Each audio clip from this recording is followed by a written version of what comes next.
लेखक होउचंती आर्यन कुमार साहू जे कि present time रे ही आम गोटे छोट कविता टी लिखि देइचंती। शीर्षक होउची कवितार सांबादिक का प्रेम।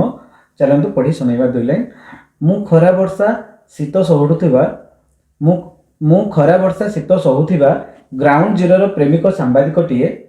तुमे शीतताप नियंत्रित स्टूडियोर सुंदरी सांबादिका टीए। बहुत बढ़िया लाइन थिला।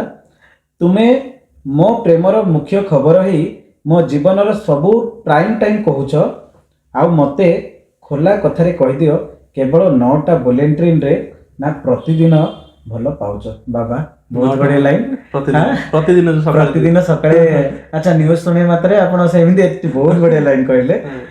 छोट मोट झगड़ा विज्ञापन परी। अच्छा माने विज्ञापन को मध्ये आपण झगड़ा सहित तुलना कर देला ना कि दर्शक बंधु बहुत बढ़िया लाइन हिची।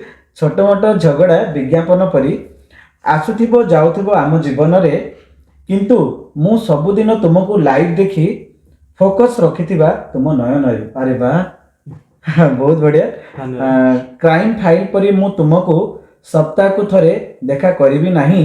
क्राइम फाइल परी मु तुमको सप्ताह को थरे देखा करिबी नाही। सकाळर खबर परी सकाळू सकाळू राशिफल सह विवाह पंजिका रहिछि चाहि। अरे वाह माने टोटल बहुत बढ़िया। न्यूज रा टोटल न्यूज गोटे न्यूज चैनल देखिले जहा जहा दिते